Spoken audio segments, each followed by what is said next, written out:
Friends, स्वागत है सभी का आपके अपने यूट्यूब चैनल पर @एग्जाम बाग पर। और आज हम बात करने वाले हैं बिहार विधान परिषद के तहत ऑफिस अटेंडेंट का जो इस बार 3 पोस्ट हैं उसमें आप लोग का जो रिटन एग्जाम कर दिया गया, जिसमें 100 नंबर के प्रश्न आने वाले हैं। 40 नंबर का जीएस, 30 नंबर का आपका साइंस और मैथ और 30 नंबर का रीजनिंग। उसी के क्रम में ये 9वां वीडियो है। इससे पहले मैंने 8 वीडियो बना दिए हैं। हर वीडियो में आपको 100 प्रश्न देखने को मिलेंगे, यानी अभी तक आप लोग को 800 क्वेश्चन दिए जा चुके हैं। और चूंकि ये 10th लेवल पर एग्जाम होने वाला है, इसलिए इसका जो लेवल होने वाला है जीएस का वो भी 10th लेवल का। और जितने भी अभी तक का 10th लेवल पे एग्जाम हुए हैं उन सभी का मैंने प्रीवियस क्वेश्चन इस वीडियो में डाला है। और ये टॉप 100 MCQ है। इसलिए वैसे बच्चे जो इस फॉर्म को भर रहे हैं या फिर भरेंगे, बात करते हैं इस फॉर्म का डेट का, तो 18 तारीख से शुरू हो चुका है और 2 अप्रैल तक इसका डेट रहने वाला है। इसलिए वैसे बच्चे जो बिहार विधानसभा का भरे थे उनका नहीं हो पाया था, क्योंकि उसमें इंटरव्यू था। उनके मन में मलाल था कि सर हमारा इंटरव्यू अच्छा हुआ था फिर भी रिजल्ट नहीं हुआ था। उनके सुनहरा मौका है अपने प्रतिभा और अपने मेहनत को दिखाने के लिए। चूँकि यहाँ पर आप मेहनत कीजिएगा तो आपको रिजल्ट जरूर आएगा। तो उसी क्रम में आपका ये वीडियो रहने वाला है। और जो बच्चे पहले वीडियो को देख रहे हैं, ये वीडियो को देखने के बाद पिछले 8 वीडियो को अच्छे से देख लीजिएगा, क्योंकि सारे क्वेश्चन आपको 99.9% यहीं से देखने को मिलेंगे। क्योंकि जाहिर सी बात है, बिहार विधान परिषद हो या फिर बिहार विधानसभा हो, ये प्रीवियस क्वेश्चन को रिपीट करता है। प्रीवियस क्वेश्चन यानी अपने आयोग का नहीं, 10th जो भी एग्जाम होते हैं उसका स्तर पर जितने भी एग्जाम होते हैं उसको ये क्वेश्चन को रिपीट करता है। आप लोगों ने बिहार दरोगा में भी देखा होगा, बिहार दरोगा में 35% क्वेश्चन रिवाइज होते हैं, चाहे वो पीटी हो या मेंस हो।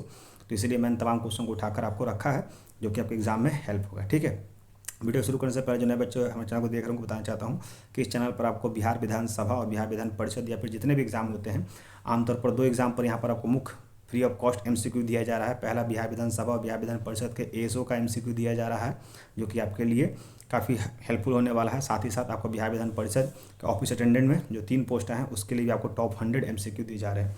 इसलिए वो बच्चे जो आर्थिक रूप से कमजोर हैं और जो पेड बैच अफोर्ड नहीं कर सकते, वो हमारे इस फ्री यूट्यूब चैनल का हिस्सा बने और अपनी सफलता को सुनिश्चित करें। ठीक है, चलिए शुरू करते हैं इस वीडियो को। सबसे पहला क्वेश्चन देखते हैं क्या रहने वाला है। पहला क्वेश्चन है, थोड़ा जूम कर देते हैं।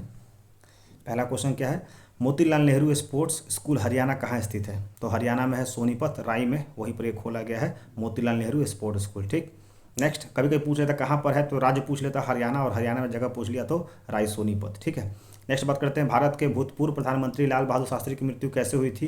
तो ताशकंद समझौते में हुई थी, और इनकी जो मृत्यु हुई थी वो रहस्यमय तरीके से हुई थी। ठीक है, नेक्स्ट, कालिदास ने किस भाषा में रचनाएं लिखी हैं? तो कालिदास ने मुख्य रूप से संस्कृत भाषा में अपनी रचनाएं लिखी है। और कालिदास की मुख्य जो है वो जो कह सकते हैं अभिज्ञान शकुंतलम, ये मुख्य रूप से उनकी जो रचना है वो काफ़ी फेमस है। ठीक है, नेक्स्ट बात करते हैं, 12 मार्च 1940 को जलियांवाला बाग हत्याकांड कराने वाले माइकल ओडायर को किसने गोली मारा था?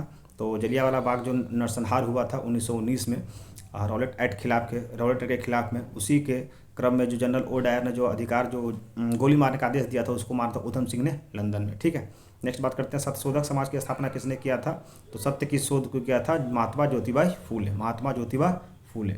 नेक्स्ट बात करते हैं क्वेश्चन नंबर 6, टोडा जनजाति किस राज्य में निवास करती है? बहुत इंपॉर्टेंट क्वेश्चन है, बहुत बार पूछा गया। तो टोडा जनजाति जो है वो तमिलनाडु की मुख्य जनजाति है। ठीक है, और सबसे बड़ा जनजाति कौन सा है? तो गोंड जनजाति है। ठीक है, नेक्स्ट बात करते हैं क्वेश्चन नंबर 7 की, हरियाणवी भाषा की पहली फिल्म कौन सी है? तो हरियाणवी भाषा की पहली फिल्म है चंद्रावर। कौन सी है? चंद्रावर। नेक्स्ट बात करते हैं क्वेश्चन नंबर 8, असम का पुराना नाम क्या है? तो असम का पुराना नाम है कामरू, और श्रीलंका का पुराना नाम है शिलोंग। नेक्स्ट बात करते हैं क्वेश्चन नंबर 9, प्रोजेक्ट टाइगर कब शुरू किया गया था? ये भी बहुत बार एग्जाम में क्वेश्चन आया है। तो 1973 में प्रोजेक्ट टाइगर की शुरुआत की गई थी। नेक्स्ट बात करते हैं क्वेश्चन नंबर 10 की, प्याज या फिर लहसुन की बात करते हैं, इसमें जो गंध होता है, जो स्मेल होता है, वो किस कारण से होता है? तो वो सल्फर के कारण होता है, प्याज या फिर लहसुन में। नेक्स्ट बात करते हैं क्वेश्चन नंबर 11, केंद्र राज्य संबंधों के अध्ययन हेतु कौन सा आयोग बनाया गया था? तो सरकारिया आयोग बनाया गया था। और सरकारिया आयोग कब गया था? तो 1983 में, 1983 में। नई दिल्ली का वास्तुकार कौन था? तो एडविन लुटियन। और एडविन लुटियन ने नई दिल्ली तो बनाया था, साथ साथ नई दिल्ली में 2 इमारतों को भी बनाया था। एक बनाया था राष्ट्रपति भवन और दूसरा बनाया था पार्लियामेंट यानी संसद। ये भी क्वेश्चन आता है, और ये कहाँ का था? इंग्लैंड का। क्वेश्चन नंबर नेक्स्ट बात करते हैं, मंगल और बृहस्पति ग्रहों के बीच समान चक्कर लगाने वाला पिंड को क्या कहते हैं? तो यहाँ पर आपको देखने को मिलेगा, उसे बोलते हैं क्षुद्र ग्रह। क्या बोलते हैं? क्षुद्र ग्रह, या फिर आप उसको मिटियोर्स भी कह सकते हैं। ठीक है, क्षुद्र ग्रह। नेक्स्ट बात करते हैं क्वेश्चन नंबर 14, पृथ्वी पर दिन रात कहाँ बराबर होता है? तो भूमध्य रेखा पर, जो जिसको आप लोग बोलते हो कर्क रेखा, वहाँ पर दिनों रात बराबर होते हैं, क्योंकि वो 0 डिग्री से इक्वेटर को काटता है। ठीक, नेक्स्ट बात करते हैं क्वेश्चन नंबर 15, मीनाक्षी मंदिर कहाँ स्थित है? तो मीनाक्षी मंदिर तमिलनाडु में है, और तमिलनाडु में कहाँ पर है? तो मदुरई। ठीक है, और मदुरई को हम लोग मंदिरों का शहर भी कहते हैं। संसार में सर्वाधिक दूध उत्पादन किस देश में होता है? तो भारत सबसे ज़्यादा दूध में उत्पादन नंबर 1 है। और भारत में भी कौन सा राज्य? तो उत्तर प्रदेश। ठीक है, नेक्स्ट बात करते हैं क्वेश्चन नंबर 17। पागल कुत्ते को काटने से कौन सा रोग होता है? तो रेबीज होता है, और रेबीज को क्या बोलते हैं? हाइड्रोफोबिया। नेक्स्ट बात करते हैं क्वेश्चन नंबर 18। दक्षिण भारत की सर्वोच्च शिखर कौन सी है? तो दक्षिण भारत की पूछेगी तो होगा अनाईमुडी। देखिएगा, दो क्वेश्चन पूछता है, एक पूछेगा साउथ की सबसे ऊंची चोटी तो अनाईमुडी, और पूछेगा नीलगिरी की सबसे ऊंची चोटी तो दोदा बेटा। ठीक है, और द ईस्टर्न घाट और वेस्टर्न घाट कहाँ के मिलते हैं? तो नीलगिरी। ये भी क्वेश्चन एग्जाम में आया हुआ है। नेक्स्ट बात करते हैं, सरदार सरोवर परियोजना किस नदी में बनाई गई है? तो सरदार सरोवर डैम कह लो, वो बनाई गई है नर्मदा नदी पर। नर्मदा नदी कहाँ से निकलती है? तो अमरकंटक से निकलती है। ठीक, और नर्मदा और तापी दो ऐसी नदियाँ हैं जो एस्च्यूरी बनाती है, और कहाँ गिरती हैं? तो ये हमारे अरब सागर में गिरती हैं। हालांकि नर्मदा, तापी और माही भी है, लेकिन मुख्य रूप से दो ही मुख्य नदियाँ हैं। नेक्स्ट बात करते हैं क्वेश्चन नंबर 20 की बात करते हैं। तो तमिलनाडु और आंध्र प्रदेश के तट का नाम क्या है? तो तमिलनाडु और आंध्र प्रदेश को बोलते हैं कोरमंडल। वही बात करते हैं केरल की, तो बात करते हैं मालाबार, और उड़ीसा की बात करते हैं तो उत्कल। ठीक है, तो तट का नाम पूछता है। कर्नाटक का कर्नाटक बोलते हैं, और गुजरात का और फिर महाराष्ट्र का बोलते हैं कोंकण। भारत में सर्वाधिक मूंगफली का उत्पादन राज्य कौन सा है? तो सबसे ज़्यादा मूंगफली खाए जाते हैं गुजरात के लोग, इसीलिए काफ़ी ज़्यादा बुद्धि के तेज भी होते हैं। ठीक है, नेक्स्ट बात करते हैं, भारत में सबसे कम वर्षा वाला स्थान कौन सा है? तो लेह है, और लेह की बात करते हैं तो ये कहाँ पड़ता है? जम्मू और कश्मीर में। और लद्दाख की बात करते हैं तो सबसे बड़ा कॉन्स्टिट्यूंसी एरिया कौन सा है? लद्दाख है। लद्दाख में हालांकि केवल एक ही एमपी की सीट है, यानी वहाँ से केवल एक ही एमपी हमारे लोकसभा में है।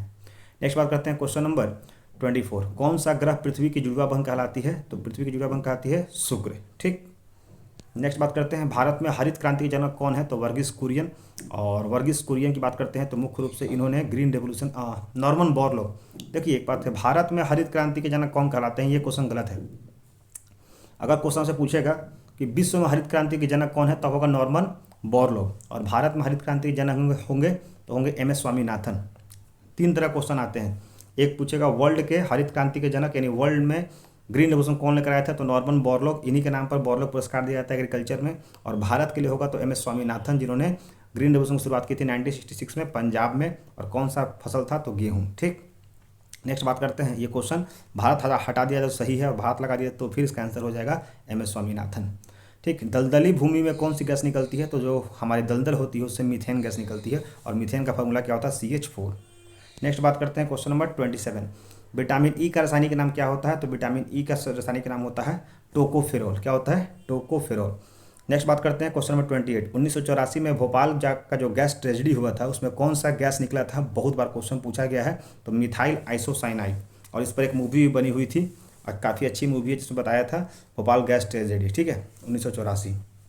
स्वराज शब्द का सबसे पहले प्रयोग किसने किया था? तो स्वराज शब्द का सबसे पहले प्रयोग महर्षि दयानंद ने किया था। हालांकि स्वराज पार्टी की स्थापना बात करते हैं तो 1923 में हुआ था, और किसने किया था? तो स्वराज पार्टी की स्थापना जो है वो मुख्य रूप से कौन कौन लोग किए थे बताइए? एक तो मोतीलाल नेहरू थे, और कौन थे उनके साथ में, ये बताइएगा आप लोग। नेक्स्ट बात करते हैं, विलय की नीति किसने दिया था? डॉक्ट्रिन ऑफ लैप्स दिया था लॉर्ड डलहौजी ने, और इसी के तहत झांसी की रानी जो थी वो अपने राज्य को विलय करने से इनकार कर दी थी, और जिसके कारण 1957 की क्रांति में भी अंग्रेजों के खिलाफ लड़ाई लड़ा था। मुस्लिम लीग की स्थापना कब हुई थी? तो मुस्लिम लीग की स्थापना 1906 में हुई थी। क्यों? क्योंकि बंगाल को 1905 में अलग कर दिया गया था, जिसके बाद मुसलमान एक हो गया, मुस्लिम लीग की स्थापना किया। और बात करते हैं 1907 में, तो कांग्रेस का विभाजन हो गया था। ठीक है, नरम दल और गरम दल। ये सारे छोटे छोटे क्वेश्चन हैं जो 10th लेवल पूछे जाते हैं, और उम्मीद करते हैं कि आपको ये पता होना चाहिए। नेक्स्ट, केसरी और मराठा अखबारों का संपादन किसने किया था? तो केसरी कह लो या फिर मराठा कह लो, ये किए थे बाल गंगाधर तिलक। और बाल गंगाधर तिलक ने होम रूल की स्थापना भी की थी, होम रूल लीग की स्थापना भी की थी। कब किया था? 1916 में। और कहाँ किया था? पुणे में। ठीक है, वीडियो कैसा लगा आप लोग जरूर बताइएगा, क्योंकि जाहिर सी बात है 10th लेवल में जितने भी बेस्ट क्वेश्चन है वो आपको यहाँ पर दिया जा रहा है। नेक्स्ट बात करते हैं क्वेश्चन नंबर 33। भारत का प्रथम वायसराय कौन था? तो भारत का प्रथम वायसराय पूछेगा तो लॉर्ड कैनिंग है, लेकिन वही पूछेगा भारत का प्रथम भारतीय वायसराय कौन थे? तो ये भी आपको एग्जाम में याद करना होगा। तो भारत के प्रथम वायसराय कौन थे? तो गवर्नर जनरल को ही पहला बार बना दिया गया था, वायसराय बनाया था लॉर्ड कैनिंग। लॉर्ड कैनिंग जो था वो गवर्नर जनरल था, भारत का पहला गवर्नर जनरल, और भारत का आखिरी गवर्नर जनरल था, और फिर ये भारत का पहला वायसराय भी बना लॉर्ड कैनिंग। ठीक, नेक्स्ट बात करते हैं, कब बना था? तो लॉर्ड कैनिंग जो बना था वो 1858 में बनाया था, 1858 में। टोडरमल का संबंध किस क्षेत्र से था? तो टोडरमल जो थे वो अकबर के नवरत्नों में से थे, और टोडरमल ने भू राजस्व व्यवस्था लाई थी, जिसको आप लोग इसको कहते हैं, एक और भी था, इसने 10 सालों का लगान एक बार में ही इसने इकट्ठा किया था टोडरमल ने। ठीक है, नेक्स्ट बात करते हैं क्वेश्चन नंबर 35। महाराजा रंजीत सिंह किसकी राजधानी थी? तो महाराजा रंजीत सिंह की अगर बात करते हैं तो महाराजा रंजीत सिंह का एक आंख नहीं था, याद रखिएगा, बहुत सारा क्वेश्चन पूछा जाता है, हालांकि बीपीएससी क्वेश्चन है। महाराजा रंजीत सिंह का एक आंख नहीं था और उसमें ही बात कहा था कि भगवान ने मेरी एक आंखों को रोशनी इसलिए छीन ली है कि मैं अपने एक आंखों से सभी लोगों को बराबर देख सकूं, और इनकी राजधानी थी लाहौर, हालांकि लाहौर भी इनको गिफ्ट में मिला था। ठीक है, नेक्स्ट बात करते हैं पोलियो का टीका की खोज किसने किया था? तो पोलियो का टीका खोज किया था जोनास सॉल्क ने। ठीक, क्वेश्चन नंबर 37 की बात करते हैं, कर्नाटक के श्रवणबेलगोला में किस जैन संत की विशाल प्रतिमा है? तो श्रवणबेलगोला की अगर बात करते हैं तो वहाँ पर गोमतेश्वर की सबसे बड़ी मूर्ति है और यहीं पर सुदर्शन झील भी बनाया गया है। ठीक है, नेक्स्ट बात करते हैं पंचायत सदस्य बनने के लिए न्यूनतम आयु कितनी होनी चाहिए? तो 21 वर्ष और वोट डालने के लिए 18 वर्ष। संसार में सर्वाधिक पानी की मात्रा किस नदी में है? तो अमेजन नदी में है, और अमेजन नदी ये वही है जहाँ पर एनाकोंडा पाया जाता है। ठीक है, नेक्स्ट बात करते हैं जून से सितंबर के दौरान तैयार होने वाली फसलें को क्या कहते हैं? तो जो गर्मी में होता है उसको खरीफ बोलते हैं, जो ठंड में होता है उसको रबी बोलते हैं, याद रखिएगा।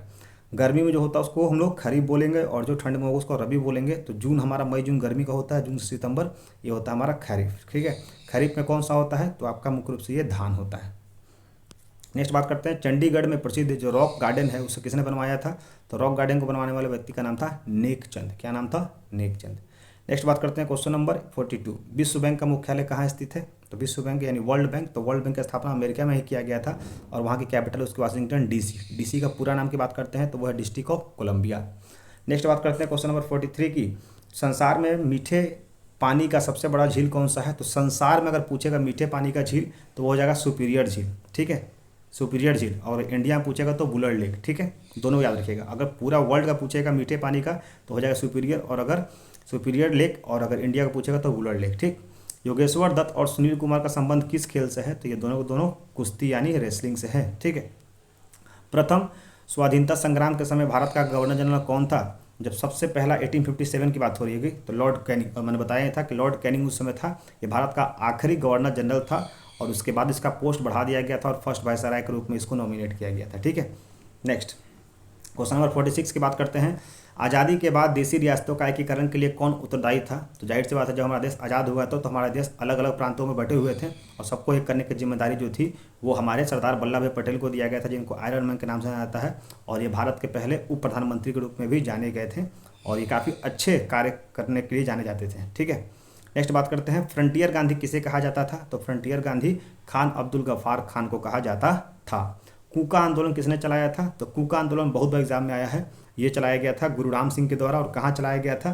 तो ये क्वेश्चन पूछता दरोगा में, चलाया गया था पंजाब में। ठीक है, कूका आंदोलन। नेक्स्ट बात करते हैं 1815 में कलकत्ता में किसने आत्मीय सभा की स्थापना किया था? तो राजा राम मोहन राय, और जिनको कि हम लोग भारत के आधुनिकरण का जनक कहा जाता है। सबसे पहले आधुनिकरण शुरुआत करने वाले राजा राम मोहन राय थे, ये इंग्लिश को सपोर्ट करते थे।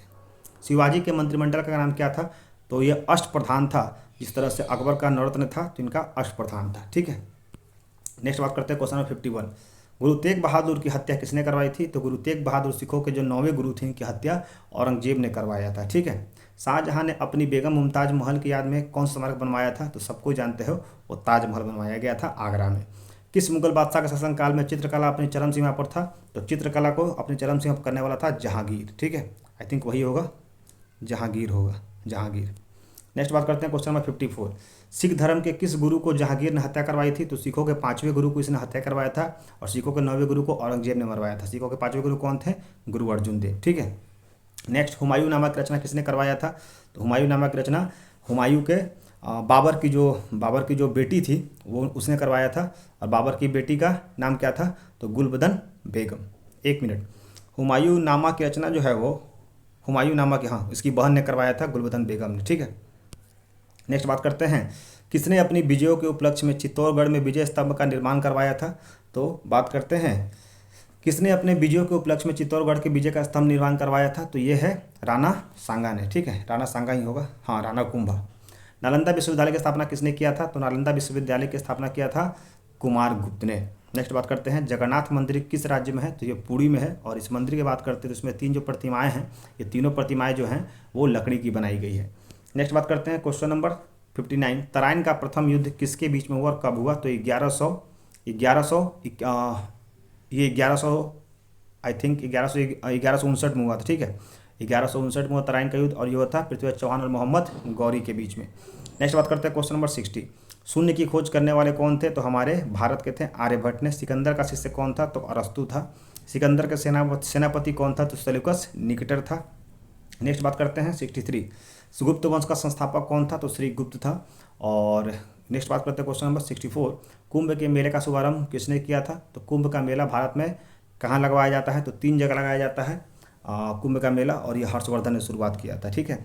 किसी एक स्थान पर कुंभ का मेला कितने वर्ष बाद लगता है? तो 12 वर्ष बाद लगता है। क्यों? चूँकि 4-4 का गैप होता है। ठीक है। और कुंभ का मेला 4 जगहों पर लगाया जाता है। कहाँ कहाँ पर? तो एक होता है हरिद्वार, इलाहाबाद और उज्जैन और नासिक। तो हरिद्वार तो गंगा हो गया, इलाहाबाद गंगा हो गया, उज्जैन क्षिप्रा नदी पर और नासिक गोदावरी नदी पर। और 3-3 का मल्टीपल होता है। तो कहीं भी अगर मान के चलो हरिद्वार अगर अभी हो गया तो फिर 12 साल के बाद हरिद्वार में कुंभ का मेला लगेगा। ठीक है। नेक्स्ट बात करते हैं क्वेश्चन नंबर 67। अजंता की गुफाओं में चित्रकारी किस धर्म से संबंधित है? तो अजंता की अगर बात करते हैं तो यहाँ पर बौद्ध धर्म की नक्काशी की गई है। तेलंगाना राज्य की स्थापना या तेलंगाना राज्य की राजधानी कौन सी है? तो हैदराबाद। और तेलंगाना में है नया हाईकोर्ट बना है, जिसके कारण से अब टोटल हाईकोर्ट की संख्या हो गई है 25। नेक्स्ट बात करते हैं क्वेश्चन नंबर 69। कौन सा नगर अगले 10 वर्ष तक तेलंगाना और आंध्र प्रदेश दोनों राज्यों की राजधानी रहेगा? तो तेलंगाना और आंध्र प्रदेश की राजधानी 10 वर्ष तक रहने वाला है हैदराबाद। भारत में कुल कितने पिन कोड हैं? तो पिन कोड जोन की बात करते हैं तो भारत में टोटल 9 पिन कोड जोन है। नेक्स्ट बात करते हैं क्वेश्चन नंबर 71। तो भारत में डाक सूचना प्रणाली, जिसको पिन कोड प्रणाली का शुभारंभ कब हुआ था? तो 1972 में किया गया था। और ये लॉर्ड किसने किया था? तो लॉर्ड डलहौजी ने ही किया था। भारत का सबसे बड़ा सार्वजनिक उपक्रम कौन सा है? तो भारतीय रेलवे, और सबसे ज़्यादा नौकरी देने वाला भी भारतीय रेलवे ही है। नेक्स्ट बात करते हैं क्वेश्चन नंबर 73। भारत और पाकिस्तान के बीच चलने वाली रेलगाड़ी कौन सी है? तो समझौता, या फिर इसको थार एक्सप्रेस बोलते हैं। बीच में से रोक दिया गया था परंतु फिर से खोल दिया गया है। भारत में प्रथम विद्युत रेल कब चली थी? यानी सबसे पहले रेल जो विद्युत पर चली थी उसका नाम था डेक्कन क्वीन, और सबसे पुरानी जो है वो फेरी क्वीन थी। ठीक है, जो ब्रिटिश का समय चलाई गई थी। भारत में कुल रेलमार्ग की लंबाई कितनी है? तो टोटल अगर रेलवे की बात करते हैं तो यह 63,974 किलोमीटर। भारत की सबसे लंबी रेल सुरंग कौन सी है? तो पीर पंजाल में, और ये कहाँ पर है? तो जम्मू कश्मीर। ठीक है। और टोटल इसकी अगर बात करते हैं लंबाई की, तो पीर पंजाल अगर मैं बात करता हूँ उसकी टोटल लंबाई का, तो 11 किलोमीटर है। क्षेत्रफल की दृष्टि से भारत का सबसे बड़ा जिला कौन सा है? तो लद्दाख मैंने बोला भी था, और यहाँ सबसे बड़ा कॉन्स्टिट्यूंसी एरिया भी है। कौन सा महाद्वीप पूर्णतः अगर बात करते हैं तो बर्फ से ढका रहता है? तो अंटार्कटिका जो होता है वो हमेशा बर्फ से ढका रहता है, और पोलर बियर जो है वो इसी के आसपास पाया जाता है। नेक्स्ट बात करते हैं क्वेश्चन नंबर 79। पृथ्वी तल पर कितने प्रतिशत पर महाद्वीपों का विस्तार भूभाग पाया जाता है? तो अगर पृथ्वी की बात करते हैं तो पृथ्वी पर टोटल अगर महाद्वीपों की बात करते हैं तो 29.2% टोटल आइलैंड है, जिसमें हमारे 7 कॉन्टिनेंट है। ठीक है। नेक्स्ट बात करते हैं भारत का उत्तर से दक्षिण का विस्तार कितना है? तो उत्तर से दक्षिण होगा 3214 किलोमीटर, और पूर्व से पश्चिम 2933 किलोमीटर। भारत के मानक समय में और ग्रीनविच में कितना समय होता है, अंतर होता है? तो वो होता है 82.5 डिग्री ईस्ट का मतलब होता है आगे, और ये होता है 5.5 घंटा आगे होता है। ठीक। नेक्स्ट बात करते हैं भारत की स्थल सीमा की लंबाई कितनी है? तो भारत की टोटल स्तरीय सीमा है 15,200, और तटीय सीमा की अगर लंबाई बोलते हैं तो 7516, और उसमें से अगर मेन हटा देते हैं मेन आइलैंड तो हो जाएगा 6100 किलोमीटर। ये तीनों क्वेश्चन पूछे गए एग्जाम में। भारत की सबसे लंबी सुरंग पीर पंजाल किस राज्य में है? तो पीर पंजाल रेलवे के लिए भी है, तो वो है जम्मू कश्मीर। भूवैज्ञानिकों के अनुसार आज जहाँ हिमालय पर्वत है वहाँ पहले क्या था? तो वहाँ पर एक सागर था जिसका नाम था टेथिस सागर, जो कि गंडवाना लैंड के हिस्स टूटने से वो सागर समाप्त हो गया, और हिमालय का वहाँ पर कह सकते हैं विकास हुआ, इसलिए हिमालय को हम बोलते हैं यंग फोल्ड माउंटेन। भारत में सर्वप्रथम किस स्थान पर राष्ट्रीय उद्यान स्थापित किया गया था? तो उत्तराखंड में जिम कॉर्बेट नेशनल पार्क, हालांकि उसका सबसे पहले पुराना नाम था हेलिस। ठीक है, हेलिस नेशनल पार्क हेलिस के नाम पर खोला गया था। उसके बाद बात करते हैं कौन सा अभ्यारण्य जंगली हाथियों के लिए प्रसिद्ध है? तो वो है केरल का पेरियार, और यहाँ पर पेरियार नदी भी है। लाहौर दिल्ली बस सेवा क्या कहलाती है? तो लाहौर से दिल्ली की बात करते हैं तो वो कहती है सदा ए सरहद, और वही ट्रेन की बात करते हैं तो समझौता। कोयला की सर्वोत्तम किस्म कौन सी होती है? तो एंथ्रासाइट होती है। और सबसे खराब जो होती है वो कौन सा होता है ये बताइएगा। ठीक है, 4 तरह के कोयला के क्वालिटी होती है। सिंधु घाटी की सभ्यता में कौन सा एक स्नानागार कहाँ मिलता है? तो मोहनजोदड़ो। कहाँ मिलता है? मोहनजोदड़ो। और मोहनजोदड़ो में उसका नाम क्या है ये बताइएगा उस स्नानागार का। ठीक है। नेक्स्ट बात करते हैं क्वेश्चन नंबर 89। ऑपरेशन फ्लड कार्यक्रम का सूत्रधार कौन थे? तो ये मिल्क के लिए किया गया था, और इसके संस्थापक माने जाते हैं या फादर माना जाता है वर्गीस कुरियन। रबी की फसल बोला ही था, रबी ठंड में होती है, तो इसकी बुआई कब की जाती है? या तो अक्टूबर, या तो नवंबर, या फिर दिसंबर, और जो भी होगी 4 महीने के बाद इसको काट लिया जाता है। भारतीय इतिहास में बाजार मूल्य का नियंत्रण कौन किया था? सबसे पहले बाजार पर कंट्रोल करने वाला कह सकते हैं दिल्ली सल्तनत में था मोहम्मद बिन अलाउद्दीन खिलजी था। अलाउद्दीन खिलजी जो कि अच्छा खासा शासक था। नेक्स्ट बात करते हैं क्वेश्चन नंबर 94। फुटबॉल का ब्लैक पर्ल यानी काला हिला किसे कहा जाता है? तो फुटबॉल का ब्लैक पर्ल कहा जाता है पेले को। ठीक है, काफ़ी जाना माना ये कह सकते हैं स्पोर्ट्स पर्सन थे। किस खेल में फ्री थ्रो शब्द का प्रयोग किया जाता है? तो फ्री थ्रो का शब्द प्रयोग किया जाता है बास्केटबॉल में। नेक्स्ट बात करते हैं क्वेश्चन नंबर 96। किस भारतीय राज्यों को पोलो खेल का उद्गम माना जाता है? यानी पोलो खेल जो है वो जो मुख्य रूप से कह सकते हैं कुतुबुद्दीन ऐबक की मृत्यु पोलो खेलते समय हुई थी, तो पोलो के संस्थापक माने जाते हैं मणिपुर। ठीक है, और मणिपुर का ऑफिशियल लैंग्वेज जो है वो अंग्रेजी है, इंग्लिश। भारतीय राज्यों में पोलो खेल का उद्गम मणिपुर हो गया। नेक्स्ट, गैमी बट शब्द किससे जुड़ा हुआ है? तो गैमी बट जो होता है वो शतरंज से जुड़ा हुआ है। क्रिकेट पिच पर प्रोपिंग क्रिच और स्टंप के बीच कितनी दूरी होती है? आमतौर पर क्रिकेट का जो टोटल पिच होता है वो 22 गज का होता है, लेकिन अगर स्टंप और पंपिंग क्रिच की बात करते हैं तो उसमें 4 फुट का डिस्टेंस होता है। नेक्स्ट का बात करते हैं क्वेश्चन 99। सिली पॉइंट किस खेल से संबंधित है? तो सिली पॉइंट क्रिकेट से संबंधित है। वही बात करते हैं आज का आखिरी क्वेश्चन, क्वेश्चन नंबर 900। किस देश की टीम ने फुटबॉल का विश्व कप 5 बार जीता है? तो फुटबॉल का ऐसे भी सबसे ज़्यादा लोकप्रियता वो ब्राज़ील है, और ब्राज़ील की कैपिटल क्या है? ब्राज़ीलिया। ठीक है दोस्तों, तो ये रहा आप लोग का 9th part Bihar Vidhan Parishad office attendant के लिए, जो कि आपको 100% आपको क्वेश्चन आज देखने को मिलेंगे। आपको वीडियो कैसा लगा कमेंट जरूर बताइएगा। साथ ही वीडियो अपने उन दोस्तों को भी शेयर कर दीजिएगा जो किसी कारण व्हाट्सएप पीडीएफ अफोर्ड नहीं कर सकते हैं, लेकिन उनको इस बार कैसे भी जॉब लेना है। ठीक है, तो जय हिंद, जय Bharat, take care, that's all, thank you.